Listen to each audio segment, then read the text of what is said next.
Film के starting scene में हमें मैरियम नाम की एक लेडी दिखाई जाती है जो कि वीनस में आई हुई थी। वो इसलिए क्योंकि उसका उसके अपने हस्बैंड से झगड़ा हो गया था, जिसकी वजह से वो कुछ अरसे के लिए उससे दूर रहना चाहती थी। वहाँ पर वो काफी जगहों पर घूमती है और चर्च में जाकर प्रेयर करती है। वहीं पर चर्च के अंदर बना हुआ एक स्टैचू को देखकर वो रोने भी लग जाती है, क्योंकि उस स्टैचू ने छोटे बच्चों को पकड़ रखा था और वो बच्चों को देखकर इसलिए रो रही थी क्योंकि उसका मिसकैरेज हो चुका था। और जब वो अपने घर गई तब उसके पास उसके हस्बैंड की कॉल आती है, लेकिन अब वो दोबारा उसके पास जाने के लिए एग्री नहीं थी। अगले दिन जब वो उसी चर्च में जाकर प्रेयर कर रही थी तब उसे किसी डिमन सोल की आवाजें सुनाई देने लग जाती हैं। उसी के साथ साथ उसे डिमन के पुतले भी नजर आते हैं कि तभी जाने अनजाने में उसके मुंह से यह निकल गया कि उसे बच्चा चाहिए। और अब उसकी यही वर्ड्स कहते ही वो उस डिमन के ट्रैप में फंस जाती है। यहाँ तक कि अब वो अपने हस्बैंड के पास चली भी जाती है। उन्होंने 100 किलोमीटर की दूरी पर एक घर परचेज भी किया हुआ था, इसीलिए अब ये लोग वहीं पर रहने का डिसीजन लेते हैं। और उनके घर के बाहर का जो घर था वो भी लगभग इनके घर से 12 किलोमीटर दूर था। यहाँ पर साफ साफ पता चल रहा था कि जहाँ वो रह रहे हैं वो जगह पूरी तरह से सुनसान है। वो दोनों एक दूसरे से मिलकर काफी खुश हो जाते हैं। ऐसे ही करते करते एक दिन घर को एक्सप्लोर करते हुए मैरियम एक अजीबो गरीब तरह की चीज देख पाती है। वो देखती है कि एक स्टैचू की आंखें खुली हुई हैं, जो उसी टाइम अचानक से बंद भी हो गई थी। ऐसा होता हुआ देखकर मैरियम काफी ज्यादा ही डर जाती है और उसे अपने नए वाले घर के दीवारों पर डिमोनिक फेस नजर आते हुए साफ साफ दिखाई देने लग जाते हैं, जो उसे देखकर चिल्लाए जा रहे थे। और अक्सर कई बार यहाँ तक कि बार बार वो फील कर पा रही थी कि उसकी कानों में कोई विस्परिंग कर रहा है। और एक दिन तो उसे एक शैतान नजर आता है जो उस पर चिल्ला रहा था। मैरियम के हस्बैंड गैब्रियल उससे पूछने लग गया कि वो अपनी मेडिसिन टाइम पर ले रही है या नहीं, और तभी उनमें झगड़ा हो जाता है। और यहाँ पर हमें पता चलता है कि मैरियम का साइकेट्रिक ट्रीटमेंट चल रहा था, जिस वजह से उनके बीच काफी झगड़े होते हैं। यहाँ पर गैब्रियल मैरियम को कहने लगा कि मैं जिस ब्लॉग्स को लिख रहा हूँ हम उसी से कमा रहे हैं, तुम्हारे पेंटिंग्स तो बिल्कुल बेकार होती ही हैं।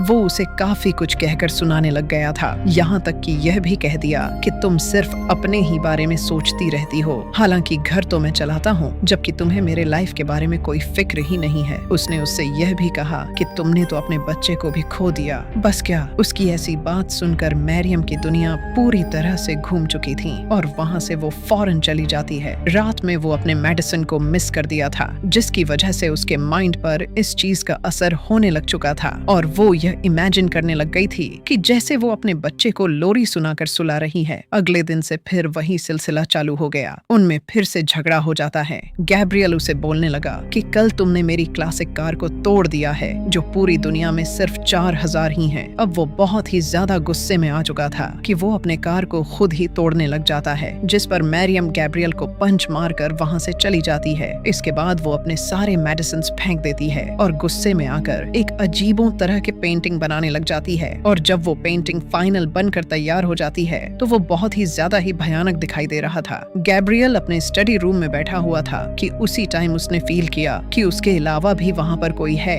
यानी उसे किसी दूसरे पर्सन की प्रेजेंस महसूस हो रहा था। और जब वो एक आग के पास बैठा हुआ था कि तभी उसे किसी की विस्परिंग करने की आवाज सुनाई देने लग जाती है कि तभी अचानक से उसके सामने कोई आ जाता है जो सीधा उसके ऊपर अटैक कर देता है और वहीं पर उसका काम तमाम कर दिया, यानी उसके सर पर हमला करके उसे मार देता है। दूसरी तरफ मैरियम, जो कि अभी अभी अचानक से नींद से जागी थी, उसने देखा कि उसके हाथों में पेंट की जगह ब्लड लगा हुआ था, लेकिन वो इस पर ज्यादा ध्यान नहीं देती। यहाँ पर हमें यह बताने की कोशिश की जा रही थी कि मैरियम ने ही गैब्रियल को मारा है। अब क्योंकि पहले से ही मैरियम को मेंटल डिसऑर्डर था, इसीलिए वो सब कुछ भूल चुकी थी। ऐसा करने के बाद वो अपने हाथों को धोती है और जब वो जैसे ही पीछे मुड़ा तब उसने देखा कि अचानक से वही पेंटिंग ठीक उसके सामने आ चुकी थी जो पिछली रात उसने बनाई हुई थी। और जब वो वापस आकर देखा तो वही पेंटिंग एग्जैक्ट अपनी जगह पर मौजूद थी। उसी टाइम पेंटिंग को देखते ही उसे बहुत सारे विजन आने लग जाते हैं, जैसे कि वो खून में सना हुआ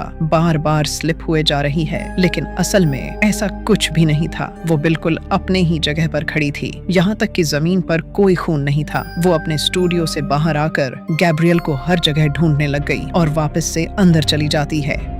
लेकिन इस दौरान उसके साथ क्या हुआ था, कैसे हुआ था, उसे कुछ भी याद नहीं था। और जब वो अपने नींद से जागती है तब उसके पेट में काफी जोर जोर से दर्द होना स्टार्ट हो जाता है कि उसी टाइम मैरियम के डोर पर एक बूढ़ी औरत नजर आती है, जो इस वक्त मैरियम को फ्रेश ब्रेड देकर कहती है कि वो उसकी नेबर है। ये वही नेबर थी जो उनके घर से 12 किलोमीटर की दूरी पर उसका घर था। जाते हुए वो बूढ़ी औरत कहने लगी, I will see you very soon. इतना कहकर वो वहाँ से चली जाती है। उसी डोर के शीशे की रिफ्लेक्शन में हम मैरियम को देखते हैं, जो अब धीरे धीरे पोजेस हो रही थी और अचानक से नॉर्मल भी हो जाती है। उसी टाइम उसका पेट अपने आप ही फूलने लग गया था और नॉर्मल हालात में भी आ गया। अगले दिन गैब्रियल के लिए एक पार्सल आया था और डिलीवरी मैन दिखने में काफी अजीब लग रहा था, जो वो यहाँ से जाते वक्त अपने आंखें ब्लैक करके मैरियम से कहता है, I will see you very soon. इतना कहकर वो वहाँ से चला जाता है। ये दूसरा पर्सन था जो ऐसी बात बोला हुआ था। उसी वक्त वो बूढ़ी औरत फिर से आ जाती है और इस बार उसके साथ उसकी नेबर राविन भी आई हुई थी। वो दोनों असल में मैरियम से मिलने के लिए आए हुए थे, लेकिन मैरियम उन्हें उस वक्त मिलने से इनकार कर देती है, जिस पर राविन उसे अपना कॉन्टैक्ट नंबर देकर चली जाती है। अगले दिन से अब मैरियम को अपने घर के अंदर से किसी की अजीबो गरीब तरह के आवाजें आना शुरू हो जाते हैं। शायद यह गैब्रियल होगा, लेकिन पता चला कि गैब्रियल की जगह वह एक डीमन था, जो कि बुरी तरह मैरियम के पीछे पड़ जाता है। किसी तरह मैरियम अपने एक स्टोर रूम में छुपकर अपनी जान बचाने लग जाती है और वो डीमन कुछ टाइम तक वहाँ उस दरवाजे पर पहरा देने के बाद वहाँ से चला जाता है। मैरियम परेशान होकर एक जगह पर बैठी ही हुई थी कि तभी उसी टाइम उसके डोर पर 3 लड़कियां आई हुई थीं। वो तीनों लड़कियां उसे बताती हैं कि हमें वो बूढ़ी औरत यानी बेला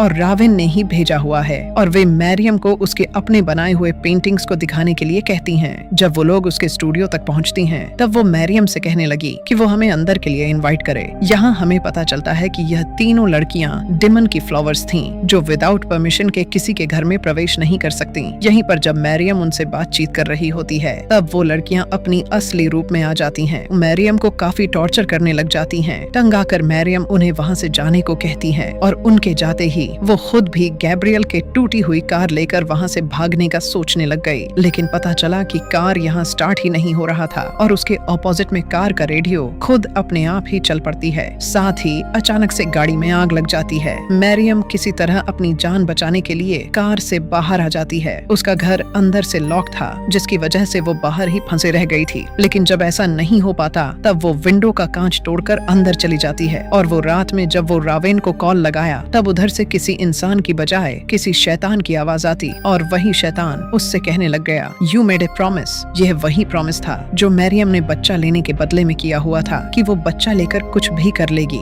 जब वो गन लेकर बाहर गई तो बाहर उसे कोई भी नहीं मिलता, लेकिन जब वो अपने स्टूडियो से बाहर आती है तब उसे वहाँ पर रावेन मिली थी। उसे देखते ही वो उसे मारने का सोचने लग गई, क्योंकि उसे लगता था रावेन भी शायद एक डीमन है। लेकिन रावेन उसे रिलैक्स की और जब मैरियम अपने घर के अंदर जाने लग गई, तब यहाँ पर रोते हुए रावेन मैरियम से कहने लग गई कि मुझे अंदर आने की इनवाइट करो, जिससे अब उसे समझ आ जाती है कि रावेन भी एक डीमन फॉलोअर है। मैरियम फौरन से डर कर डोर लॉक्ड कर लेती है कि तभी उसे उसी टाइम उसके हर विंडो पर बहुत सारे डीमन नजर आने लग जाते हैं।